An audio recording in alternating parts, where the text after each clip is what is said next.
Student अपने life के अंदर अपने एग्जाम को तो डिसाइड कर लेता है कि मुझे ये क्रैक करना है, मुझे नीट क्रैक करना है, मुझे एम्स में जाना है, बट उसकी कीमत कौन चुकाएगा, उसके लिए सेक्रीफाइस कौन करेगा, इसके लिए रेडी नहीं हो पाते।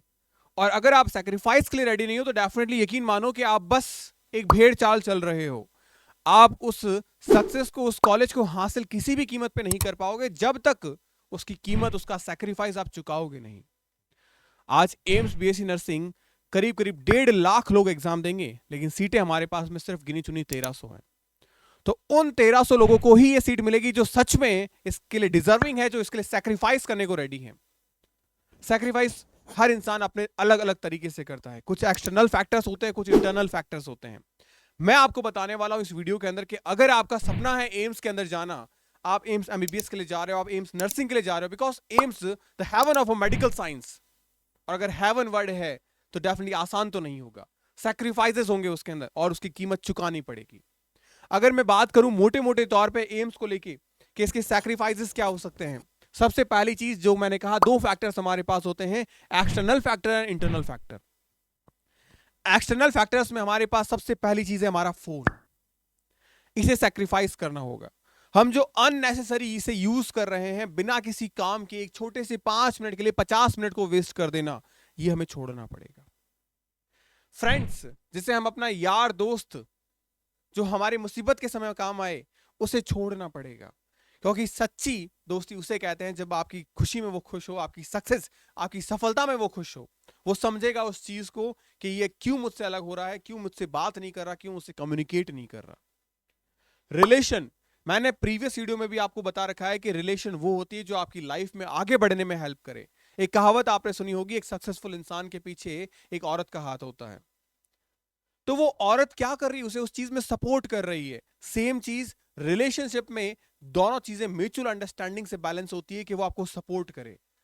अगर सपोर्ट नहीं कर रही तो उसे रिलेशनशिप नहीं कहते हैं, उसे टॉक्सिक रिलेशनशिप कहते हैं, उसे अवॉइड कर देना चाहिए। बिकॉज आप जिस फेज में हो वहां रिलेशनशिप मैटर नहीं करता, आपका करियर, आपकी सक्सेस मैटर करती है। नंबर 4 पे बात करें, सोशल मीडियाज। आज के इस टाइम पे Snapchat, Instagram, Facebook, Meta and तरह तरह के सोशल मीडिया हैंडल्स एंड जो एप्लीकेशन है वो आप यूज करते हो, वहां अपना टाइम स्पेंड करते हो, ब्राउजिंग करते हो, स्क्रॉलिंग करते हो, और कब ना जाने वो 50 से 5 और 5 से 1 घंटे निकल जाते हैं। तो हम, हमारा जो टारगेट है वो हम अचीव ही नहीं कर पाते। ये सारे रहे एक्सटर्नल फैक्टर्स। अगर मैं बात करूं सर इन पे तो हमने कंट्रोल कर लिया, या ये हमारे पास कुछ ऑप्शंस अवेलेबल नहीं है, लेकिन हमारे अंदर मेंटल लेवल पे, इंटरनल लेवल पे भी हमारे कुछ ऐसी चीजें हैं, ऐसे फैक्टर्स हैं जिन्हें हमें सैक्रिफाइस करना पड़ेगा, छोड़ना पड़ेगा। आप इन्हें छोड़ सकते हो, ये आसान है। इनसे थोड़ा मुश्किल ये है, एक्सटर्नल फैक्टर को हम डिस्क्रिमिनेट कर सकते हैं अलग तरीके से, लेकिन इंटरनल फैक्टर हम पर हावी हो जाते हैं। इंटरनल फैक्टर में सबसे पहली चीज बात करूं, ओवर थिंकिंग। जब हम पढ़ने बैठते हैं तो बहुत ज्यादा सोचने लगते हैं कि यार कितनी सारी चीजें पेंडिंग पड़ी है, मैं इतना पीछे चल रही हूं, मेरे पास ये चीजें नहीं है, मेरे पास वो चीजें नहीं है, एक पर्टिकुलर प्लेटफॉर्म नहीं है, ये टीचर अच्छा नहीं पढ़ा रहा, डाउट सॉल्व नहीं हो रहे, वो बुक नहीं है, ये बुक नहीं है। बहुत ज्यादा सोचने लगते हैं। नंबर 2 पे बात करें, प्रोकास्टिनेशन। कई बार हमारे अंदर इतना जोश भर जाता है कि हम स्टार्ट करने जाते हैं अपनी जर्नी को, लेकिन सोचते हैं आज नहीं कल से कर लूंगा, कल नहीं परसों से कर लूंगा, इस महीने नहीं अगले महीने से कर लूंगा। ये प्रोकास्टिनेशन की जो चीज है, ये आदत है, ये इतनी बुरी है कि आपकी लाइफ को एकदम डिक्लाइन फेज पे लेके आ जाएगी। आपके पास समय होते हुए भी आपको लगेगा आपके पास समय नहीं है। नंबर 3 पे बात करें, डे ड्रीमिंग। कई बार ऐसा होता है, एक स्टूडेंट सोचता है यार मेरी लाइफ में क्या पता कि मेरी किस्मत पलट जाए और मैं टॉप कर जाऊं एग्जाम में। मेहनत हम 10 के बराबर कर रहे हैं, लेकिन हमारे सपने, हमारे स्कोरिंग सपने हमारे 90-100 के बराबर हैं, नहीं पूरे हो सकते। आप अपनी डे ड्रीमिंग को बंद करिए। अक्सर हम डे ड्रीमिंग के अंदर ये सोचते हैं कि यार मैं कल से पढ़ाई स्टार्ट करूंगा, आज पूरा टाइम टेबल बनाऊंगा, सारी बुक्स लेके आऊंगा और कल से स्टार्ट करूंगा।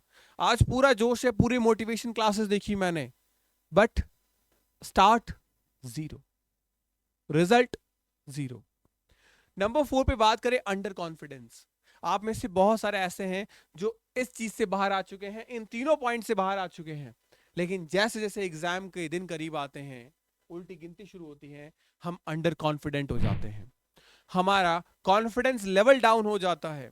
हमको लगता है यार मैं सब कुछ तो पढ़ रहा हूं लेकिन मेरा मार्क्स नहीं आ रहा, मैं स्कोर नहीं कर पाऊंगी, मुझे सीट नहीं मिलेगी, मैं सेलेक्ट नहीं हो पाऊंगी, मैं इस फैमिली में, इस सोसाइटी में, मेरे मम्मी पापा, मेरे घर पर मैं क्या रिस्पॉन्स दूंगी?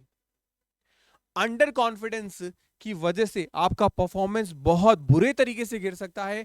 हर साल मेरे कांटेक्ट में ऐसे स्टूडेंट आते हैं, मेरे छोटे भाई बहन आते हैं, जो सिर्फ इस वजह से बेटर परफॉर्म नहीं कर पाते क्योंकि वो अपने कॉन्फिडेंस लेवल को बूस्ट नहीं कर पाते।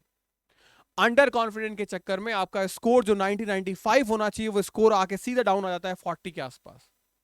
और ये चीजें रियलिटी है, इसलिए ध्यान रखना बहुत ज्यादा जरूरी है आपके कॉन्फिडेंस लेवल को बूस्ट करना।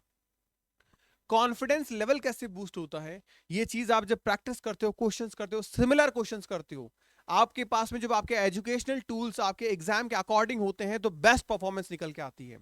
कई बार ऐसा होता है हम तैयारी तो एम्स की करने जा रहे हैं, तैयारी सीटी करने जा रहे हैं, लेकिन हम जो क्वेश्चंस कर रहे होते हैं वो जेई लेवल के होते हैं, एडवांस लेवल के होते हैं।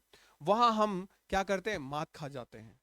वहां पे हमें लगता है मेरी तैयारी कुछ भी है ही नहीं, जबकि आपकी तैयारी बहुत अच्छी है, बट आपने सही टूल्स को यूज नहीं किया, सही एमसीक्यूज को नहीं चूज किया, सही बुक को नहीं चूज किया, सही प्लेटफॉर्म को नहीं चूज किया।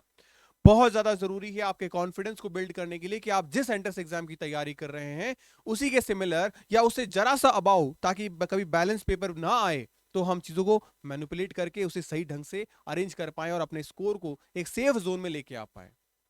तो ये सारी चीजें हैं जो आपको सैक्रिफाइस करनी पड़ेगी, और अगर आप सैक्रिफाइस करने के लिए रेडी हो तो यकीन मानना आप बहुत बेहतर परफॉर्म कर सकते हो 2024 के एम्स नर्सिंग एंट्रेंस एग्जामिनेशन के अंदर, नीट के एंट्रेंस एग्जामिनेशन के अंदर, और आपके स्टेट एंट्रेंस एग्जामिनेशन में। क्योंकि कोई भी एंट्रेंस एग्जामिनेशन है वो निकालने वाले आप जैसे ही स्टूडेंट हैं, बट कुछ अलग करते हैं। और वो अलग क्या करते हैं, सैक्रिफाइस। अपने कंफर्ट जोन से बाहर आते हैं, और अपने कंफर्ट जोन से बाहर आकर ही वो बेटर परफॉर्म कर पाते हैं। आपको भी सेम चीज करनी है। अगर आप अपने कंफर्ट जोन से बाहर आओगे, डेफिनेटली बाहर आने के बाद सीधा आपका स्वागत आपके ड्रीम कॉलेज, आपके एम्स, आपके जेके कॉलेज, आपके केजीएमयू कॉलेज में होगा। तो हमेशा ध्यान रखना, एम्स सैक्रिफाइस मांगता है, सैक्रिफाइस की कीमत देनी पड़ेगी। जब भी कोई चीजें ऐसी आती है, डेफिनेटली उनसे कहना सीखो नो। उनसे कहना सीखो नो। जब भी आपके फ्रेंड्स आए, आपकी कोई भी ऐसी चीजें आए जो आपके स्टडी के बीच में आ रही है, आपके गोल के बीच में आ रही है, जिससे लगता है मैं मेरे गोल से दूर हट जाऊंगा, उसे कहो नो। अपने आप से कहो नो, ये मेरे लिए सही नहीं है। फैमिली वाले कहीं एंगेज कर रहे हैं आपको कि नहीं बेटा वो जाके करके आ जा, वो काम करके आ जा, उनके पास में ऑप्शंस हैं, देन से नो। बिकॉज यही सारे लोग होंगे आपके इर्द गिर्द के जो आपके सक्सेस होने पे आपके साथ होंगे, लेकिन इन्हीं सब चीजों की वजह से जब आप अनसक्सेस हो जाओगे, तब भी आपके सामने खड़े होंगे कि तू मेहनत कर रहा था ना, क्या हुआ तेरा रिजल्ट का। यही सारे लोग होंगे। तो इस पर्टिकुलर जनवरी से लेके आपके मई जून तक का जो सीजन चल रहा है आपका एग्जाम का, उसमें हर एक चीज को कहना सीखो नो। अब टाइम आपका उन सब चीजों में एंगेज होने का नहीं है, सोशल मीडिया, फोन, फ्रेंड्स, इन सब में नहीं है, ओवर थिंकिंग, डे ड्रीमिंग। अब है टाइम एक्शन का। क्योंकि अब जितना ज्यादा अच्छे तरीके से आप एक्शन दिखाओगे, यकीन मानो उसका रिएक्शन बहुत जबरदस्त होगा। आपके सैक्रिफाइस की कीमत, जितना बड़ा सैक्रिफाइस दोगे, उतनी बड़ी रैंक के साथ आपको, उतने बड़े कॉलेज के साथ में आपको, उतने बड़े प्रेस्टिजियस आपके जो सपने हैं उन्हें आप साकार कर पाओगे। ये सारी चीजें मैं आपको सिर्फ इसलिए बता रहा हूं, जैसा मैंने शुरुआत में कहा, हर स्टूडेंट स्टडी स्टार्ट करता है, उसे खत्म नहीं करता। हर एंट्रेंस एग्जाम का एक सैक्रिफाइस होता है, आपको उसे देना ही पड़ेगा। अगर आपका सपना एम से, सपना अगर हमारा इस लेवल का है, तो सैक्रिफाइस भी हमारे इस लेवल का होना चाहिए, तब जाके हमारी वाइब मैच करेगी, तब जाके हम उस एग्जाम को क्रैक कर पाएंगे। और एम सैक्रिफाइस मांगेगा, आपको ये सैक्रिफाइस देना होगा। होपफुली आप मुझे ये बताओगे इस वीडियो के कमेंट सेक्शन में कि कौन कौन सा बच्चा ऐसा है जिसको ये सारी चीजें जो मैंने बताया, एक्सटर्नल फैक्टर, इंटरनल फैक्टर, ये रोक रहे हैं उसके लिए, ये हर्डल है उसके लिए। और कौन कौन ऐसा है जो रेडी है सैक्रिफाइस के लिए कि भैया आई एम रेडी, मैं रेडी हूं इसके लिए, मैं लड़ूंगा, मैं लड़ूंगी भैया, मैं इस एग्जाम को क्रैक करूंगी, 2025 के अंदर ही एडमिशन लूंगी, अपने सपनों को और उन तमाम लोगों को जवाब दूंगी जो वेट कर रहे हैं मेरी अनसक्सेस का। क्योंकि सक्सेस का मजा तभी है जब हमारी अनसक्सेस के लिए सामने लोग खड़े हो, हमारा इंतजार कर रहे हो।